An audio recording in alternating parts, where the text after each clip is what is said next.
জাতীয় বিশ্ববিদ্যালয়ের 2023-24 শিক্ষাবর্ষের অনার্স ভর্তির আবেদন ইতিমধ্যেই শুরু হয়েছে। তোমরা অনেকেই আবেদন করে নিয়েছো। আবেদন করার সময় তোমাকে সাবজেক্ট চয়েস দিতে হয়েছে, কলেজ চয়েস দিতে হয়েছে।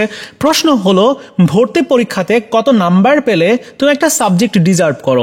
ভালো সাবজেক্ট পাওয়ার জন্য তোমার কেমন নাম্বার পেতে হবে? আজকের ভিডিওতে সেই বিষয় নিয়ে আলোচনা করব। তো চলো শুরু করা যাক।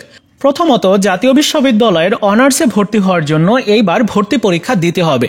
ভর্তি পরীক্ষা কোন পদ্ধতিতে হবে, কোন কোন বিষয় থেকে কত নাম্বার থাকবে, ইতিমধ্যে সে বিষয়টি তোমাদেরকে জানিয়ে দিয়েছে।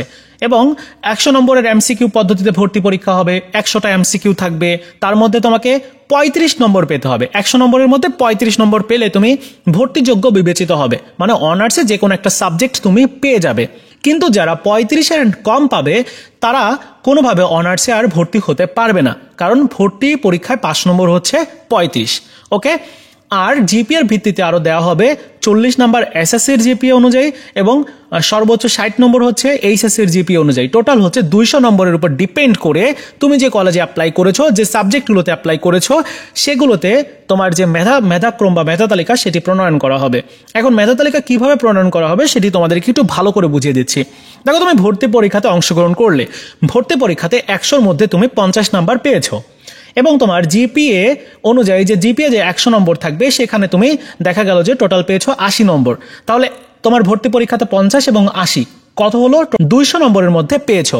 এখন কোনো একজন স্টুডেন্ট সে তোমার একই চয়েস, তুমি যে এরকম তোমার যে সাবজেক্টগুলো চয়েস দিয়েছো, যে কলেজে চয়েস দিয়েছো, ওই কলেজে একই সাবজেক্টগুলো চয়েস দিয়েছে। যেমন প্রথম চয়েসে তুমি পদার্থবিজ্ঞানটা দিয়েছো, সেও যদি পদার্থবিজ্ঞান দিয়ে থাকে, তাহলে এই পদার্থবিজ্ঞান সাবজেক্টে তোমাদের দুজনের মধ্যে কিভাবে কম্পিটিশনটা হবে দেখো। প্রথমত, ভর্তি পরীক্ষাতে ওই শিক্ষার্থী যদি 60 নম্বর পায়, তোমার থেকে 10 নম্বর বেশি পেল অথবা 55 নম্বর পেল এবং তার জিপিএ অনুযায়ী সে নম্বর পেল 70, তার জিপিএটা কম, তোমার জিপিএটা বেশি, কিন্তু তুমি ভর্তি পরীক্ষাতে কম মার্ক পেয়েছো, সে বেশি মার্ক পেয়েছে, তাহলে সে ভর্তি পরীক্ষার মার্কের থেকে এগিয়ে গেল। কত নম্বর এগিয়ে গেল? 5 নম্বর বা 10 নম্বর এগিয়ে গেল। সেক্ষেত্রে ভর্তি পরীক্ষাতে ওই শিক্ষার্থী যদি 60 নম্বর পায়, তুমি পেয়েছো 50, আর এসএসসি এইচএসসি পরীক্ষার জিপিএ মিলিয়ে সে পেয়েছে 70, তুমি পেয়েছো 80। তোমার টোটাল হচ্ছে স্কোর হলো 130 এবং তার স্কোরটা হচ্ছে 100, দেখা গেল যে 120 অথবা 125 এরকমটা হলো। তাহলে হবে কি, তুমি কিন্তু তার থেকে এগিয়ে থাকলে, তাহলে তোমাকে ওই সাবজেক্টটা দিয়ে দেওয়া হবে, তার থেকে তোমার আগে দেওয়া হবে। এইবার সে কিন্তু সাবজেক্টটা পেলো না, এখন সে আবার অন্য একজন স্টুডেন্টের সাথে তার কম্পিটিশনটা হবে, তার স্কোরটা কেমন।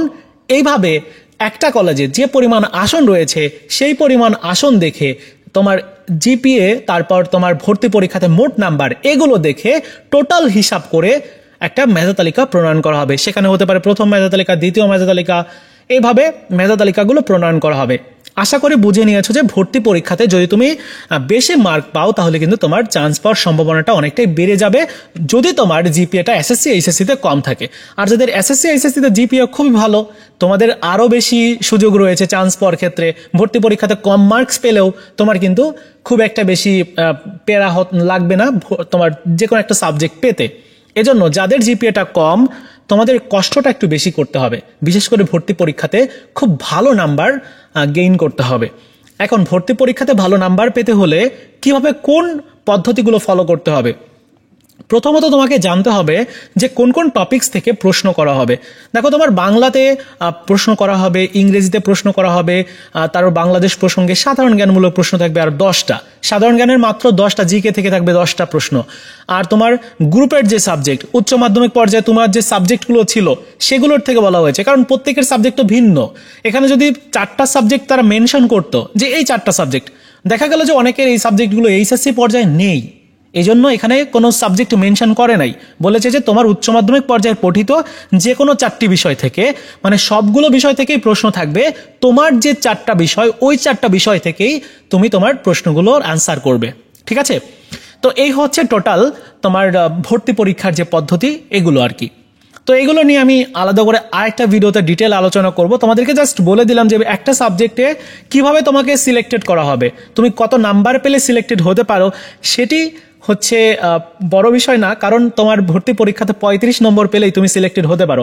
এখানে ভর্তি পরীক্ষাটা কেমন হবে, সহজ হবে নাকি কঠিন হবে, নাকি প্রশ্ন ইজি হবে, তারপর শিক্ষার্থী যারা ভর্তি পরীক্ষা দিবে তারা কীরকম মার্কস করবে, এগুলোর উপর ডিপেন্ড করে। তুমি যে কলেজে অ্যাপ্লাই করেছো ওই কলেজে কি পরিমাণে অ্যাপ্লাই করেছে শিক্ষার্থীরা, তারা কীরকম ভর্তি পরীক্ষাতে নাম্বার পেয়েছে, এগুলোর উপরে সম্পূর্ণ ডিপেন্ড করবে।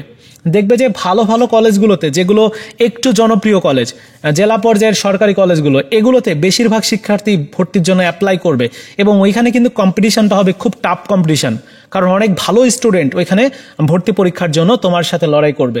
এজন্য তোমাকে অবশ্যই ভর্তি পরীক্ষাতে ভালো মার্কস পেতে হবে। প্রথমত তোমার জিপিএটা কম থাকলে, আর যদি তোমার জিপিএটা মোটামুটি ভালো থাকে তাহলে তুমি ভর্তি পরীক্ষাতে একটু কম মার্কস পেলেও তোমার কোনো প্রবলেম হবে না।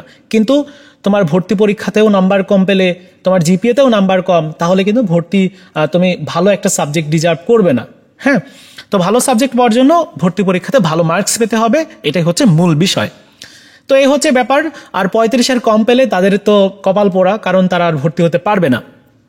দ্বিতীয় বিষয় হচ্ছে যে এখানে সরকারি কলেজ, বেসরকারি কলেজ বিভিন্ন কিছু রয়েছে। আসলে কিভাবে এবার তোমাদের পরবর্তী পর্যায়ে রিলিজ স্লিপের পর্যায়গুলো কিভাবে হবে, এগুলো নিয়ে আলাদা করে ভিডিওতে আলোচনা করতে হবে, তা না হলে একটা ভিডিওতে বলতে গেলে অনেক সময় লাগবে। সবকিছু মিলিয়ে তোমাদের সাবজেক্ট, যে কোনো একটা সাবজেক্ট পেতে হলে ভর্তি পরীক্ষাতে ন্যূনতম 35 নম্বর তোমাকে পেতে হবে। ভালো সাবজেক্ট পাওয়ার জন্য অবশ্যই ভর্তি পরীক্ষাতে ভালো স্কোর বা নাম্বার তোমার অর্জন করতে হবে। ভিডিওটি এই পর্যন্তই ছিল, দেখা হচ্ছে নতুন কোনো ভিডিওতে। ভালো থাকো সবাই, ধন্যবাদ।